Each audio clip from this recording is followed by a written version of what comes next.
우리가 가다 보면 파괴 습관이라고 얘기합니다. 뭐냐면 파괴 습관이라는 거는 자신이 하는 말, 행동이 잘못됐다는 걸 몰라요. 자기가 잘못됐다는 걸 몰라요. 습관적으로 가고 있기 때문에. 자, 그래서 파괴 습관을 갖고 있는 이 사람이 하는 말과 행동을 하고 있는 엄마든 아빠든 상관이 없어요. 아빠든 상관이 없습니다. 자, 이렇게 파괴 습관을 갖고 있습니다. 이 사람들이 뭘 가냐면 자기 자신이 파괴적으로 말하고 행동하고 있다는 걸 모릅니다. 왜? 당연한 거예요. 합리화, 정당화를 시켜놔야지만 습관이 만들어지거든요. 그래서 자기는 모릅니다. 자, 이렇게 되면은 이 엄마 아빠들은 뭐를 얘기하냐면 자녀들의 문제가 생깁니다. 자녀에게 문제 생겨요. 이거 공부는 하고 게임만 해, 지금. 그러면은 얘야 공부가 좋지 않겠느냐, 게임보다는 공부 뭐 이렇게 얘기를 하잖아요. 왜? 그거 당연한 거 아니에요? 그런데 애들은 알았어요 막 이러다 이제 어느 순간 되면 이제 막 짜증내고 화내고 그러잖아요. 그럼 이제 뭐라고 얘기하냐면 이 파괴 습관 가진 분들은 자녀에게 문제 생기면 문제는 처음에는 그렇게 얘기를 해요. 문제는 이렇게 해서 이렇게 해라 뭐 해라 뭐 해라가 기본이에요. 파괴 습관을 가지고 있는 부모들의 특징은 뭐냐? 아이들에게 뭐뭐 해라 하지마. 이 부모님들이 뭐뭐 해라 하지마 이렇게 결론을 내려버리는 부모님들이 계세요. 본인이 파괴 습관을 갖고 있으면 그렇게 해요. 여러분 주변을 보세요. 여러분들은 어떤지. 그러면 내 부모님은 나한테 맨날 이거 해라 저거 해라 이거 하지마 이렇게 얘기를 해요. 또 내 배우자한테도 이거 해라 이거 하지마 이렇게 얘기를 해요. 파괴 습관을 가지면 그렇게 됩니다. 근데 자기는 그렇게 얘기한 적 없대요. 자기는 잘못된 너를 위해서. 그래서 뭐뭐 해라 하지마 뭐 누구를 위해서? 너를 위해서. 이렇게 자기를 합리하고 변명하고 자기를 정당화시키는 겁니다. 너를 위해서 뭐뭐 해라 하지마 이러면서 그렇게 말과 행동을 합니다. 파괴 습관. 그러면 요 자녀들이 파괴됩니다. 하지마 또는 뭐뭐 해라 이렇게 가잖아요. 그럼 애들이 문제가 발생을 하기 시작해요. 그러면 어떻게 돼야 돼요? 문제가 발생하니까 더 이거 하지 마라 그랬지 막 불같이 화도 냈다가 말다 하지 마라 그랬더니 얘가 너무 자기가 이제 오늘 집에 가서 박살날 것 같아. 그래가지고 사실은 제가 선생님이 친구가 사실 아닌데 애가 그냥 너무 힘들어가지고 툭 던진 말인데 그래 그 새끼가 이제 학교 가서 2단 접차를 일단 날리고 시작하는 거예요. 그리고 뭐라 그래요? 이제 애는 무서운 거예요. 이제 뭐 감당을 못해요. 왜? 애들 인생 그렇게 파괴돼 가거든요. 저절로 파괴됩니다. 자, 그러면 파괴 습관을 갖고 있는 이 부모님이라 그러면은 이 아이들은 어떻게 보호를 할까요? 보호할 수 있는 방법은? 보호할 수 있는 방법 없어요. 여기가 가정이기 때문에. 그래서 이 부모들이 좀 애를 어디다가 안전한 곳에다가 맡겼으면 좋겠어요. 할아버지가 됐든 할머니가 됐든 차라리 그냥 거기다 맡겼으면 좋겠어요. 뭐뭐 해라 뭐뭐 하지 마라고 하는 사람보다는 나아요. 안 그러면 그러니까 한마디로 얘기해서 뭐냐, 이 엄마 아빠가 너무 바빠가지고 지들 노느라고 바빠가지고 정신이 없어서 애들을 그냥 밥만 주고 이거 해라 저거 해라 관여 안 했으면 좋겠어요. 그러면 최소한 아이들은 무너지진 않아요. 자, 하루 종일 게임만 해요. 그러니까 신경을 안 쓰더니 하루 종일 하고 있어요. 하루 종일. 괜찮아요. 그러다 학교 잘리겠죠? 학교 잘릴 거는 공부 안 할 거 아니에요. 학교 잘릴 거고 계속 거기 있을 거고 차라리 그게 낫다는 얘기죠. 그거보다 더 심각해지니까 문제가 생기는 거예요. 그런데 방치해서도 안 되지만 그건 학대잖아요. 학대, 방임 이거 다 결국은 범죄거든요. 그래서 이 아이들에게 뭐뭐 해라 뭐뭐 하지마 이거보다는 뭘로 가면 내가 파괴 습관이 있는지 없는지 그건 중요하지가 않아요. 그냥 지금 나타나고 있는 현상이 있어요. 현상이 있습니다. 요 현상에 대해서 엄마, 아빠로서 뭐만 얘기해 주면 돼요? 나는 나의 경험과 나의 경험이 있어요.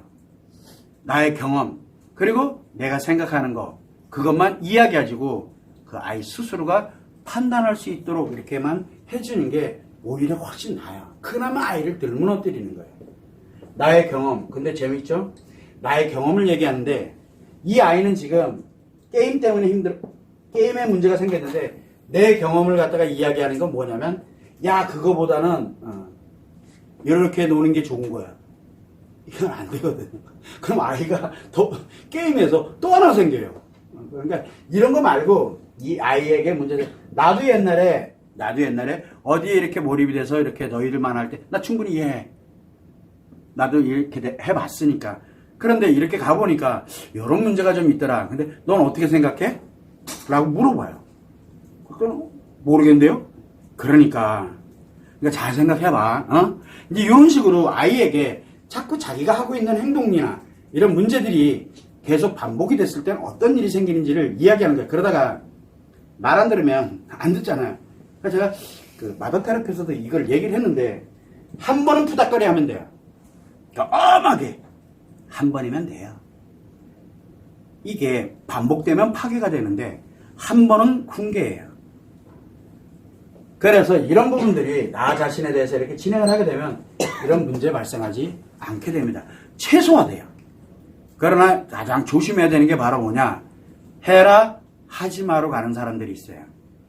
이거 굉장히 위험해요. 그리고 파괴 습관들을 가지고 있는 사람들의 특징이 있어요. 파괴 습관을 가지고 있는 사람들의 특징은 뭘까냐면 즉 인생 파괴자들의 특징인데 상담을 하면서 솔루션 줍니다. 이렇게 하세요. 그러니까 파괴자들이에요. 그 사람이 뭐가 문제인지도 모르고 자기 나름대로 막 이렇게 딱 결정하고 탁 이거는 파괴자들이에요. 특히 아이들 상대로 그렇게 하는 건 굉장히 위험한 거거든요. 이 파괴자들의 특징이에요. 그래서 저는 항상 상담하면 저는 솔루션 주고 뭘 하느냐 그게 아니에요. 이렇게 됐을 때는 이렇게 될 때는 이렇게 되니까 본인은 뭘 해야 될지를 생각 좀 하세요.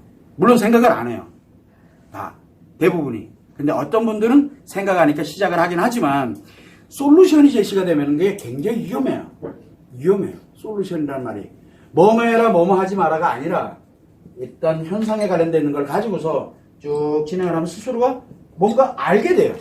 그럼 그때 이런 게 필요하고 이런 게 필요하고 이런 게 있는데 요 중에서 본인이 할 수 있는 걸 한번 해보시라고 이렇게 가는 솔루션을 주는 게 아니에요. 그거하고는 완전 달라요.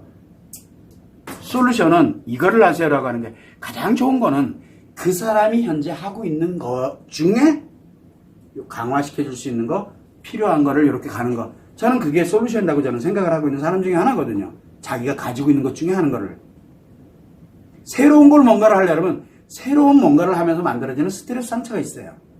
새로운 걸 하면서 오는 그러면 그거에 대한 내 삶에 관련되는 거를 바꾸는 게 돼버리거든요. 바꾸게 됐을 때 오는 게 장단점이 있거든요. 이런 부분들을 좀 구별을 하게 되면 그래서 파괴 습관을 가진 사람들은 뭐뭐 해라 뭐뭐 하지 마라 라고 이렇게 가는데 이런 경우에는 해라 하지 마라가 아니라 이 현상에 대해서 생각을 해볼 수 있도록 환경을 자꾸 만들어주는 게 중요한 거예요. 그러면 어느 순간에 그 아이가 그 일을 하고 내가 원했던 거를 그 아이가 하고 있어요. 몇 개월 걸려요. 어릴수록 초등학생 정도 수준이면은 그래도 한 2, 3개월 걸리고요. 그리고 한 3개월 안에는 대부분 하더라고요. 근데 중고등학교 정도 되면은 한 6개월에서 1년 정도는 소요되는 것 같고 성인이다. 그러면 연 단위가 걸려요. 그런 부분이 있어요. 그래서 여러분들은 우리가 하면서 인생 파괴자들, 즉 파괴 습관을 가진 사람들이라고 해서 애들을 잘못 키우냐 그건 아니에요. 비록 파괴 습관이긴 하더라도 갈 수 있는 방법들이 있어요. 그런데 이게 내가 아차하는 순간에 갑니다. 그래서 우리가 늘 배우자라고 그렇고 나도 모르는 사이에 해라 하지 말아라고 해요. 그래서 우리 흔히 인생 이 파괴 습관을 가지고 있는 아내가 만약에 파괴 습관을 가지고 있어 그럼 남편한테 뭐라고 얘기를 합니까? 남편이 나 이렇게 하고 하지 마. 하지 마. 이거 해. 거기에 위배되면 뒤져요. 이런 게 있어요. 파괴 습관을 갖고 있는 남편의 입장에서는 또 뭐라고 합니까? 화내지 마. 이렇게 가요. 지가 화내게 해놓고. 화내지 마. 하지 마. 이거 해. 이렇게 가요. 이상하게 그렇게 돼요. 대화하는 걸 가만히 들여다보세요. 그러면, 아, 저 사람들 파괴 습관이 있구나. 파괴 습관을 가진 사람들의 특징이 뭐냐? 해라 하지 말라고 가요. 상대들한테. 왜? 자기는 건강하니까. 나는 내가 파괴 습관을 갖고 있는 걸 모르니까. 그래도 자기 잘못한 건 없어요. 상대가 잘못한 게 중요하니까 상대가 치료해야 된다라고 얘기를 해요. 나는 괜찮아. 상대만 괜찮아. 지금 나는 괜찮다. 파괴 습관이 만들어졌다는 얘기. 이게 기본입니다. 참고를 하시면 좋을 것 같아요.